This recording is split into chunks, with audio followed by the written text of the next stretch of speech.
সম্মানিত সুধী দর্শক, গ্রীষ্মকাল আসতে না আসতেই শুরু হয়ে গেছে মশামাছিদের আহাজারি এবং বেড়ে গেছে উত্তেজনা।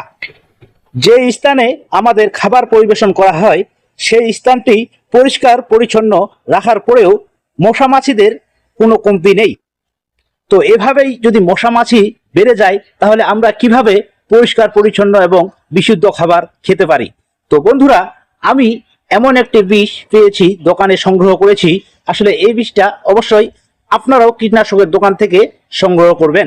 আমি স্ক্রিনে আপনাদেরকে দিয়ে দিচ্ছি। তো আমি আপনাদেরকে কিছু নমুনা দেখিয়ে দিই। তো আপনারা শুধু এই বিষটি ফ্লোরের মধ্যে ছিটিয়ে দিবেন, আর এতে দেখতে পাবেন যে হাজার হাজার মশামাছি খেয়ে পড়ে মরে আছে।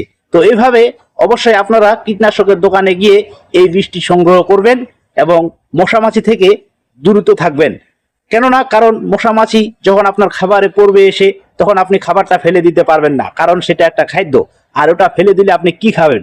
তো বন্ধুরা, আপনারা এই বিষটি দোকানে সংগ্রহ করে অবশ্যই কিনবেন।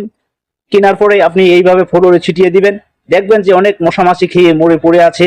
এতে আপনি অসুখ বিসুখ থেকে সুরক্ষিত থাকবেন। তো বন্ধুরা, এই যে দেখুন কত কত মশামাছি মারা গেছে, দেখেন এই যে পুরো কালা হয়ে গেছে। তো আমি চাই আপনারা এই বিষটি সংগ্রহ করে আপনাদের ঘরের ভেতরে কিংবা বারান্দায় এভাবে ছিটিয়ে দিবেন, তাহলে দেখবেন অনেক মশামাছি খেয়ে পড়ে মরে আছে। এতে আপনি নিজেও ভালো থাকবেন, সুস্থ থাকবেন।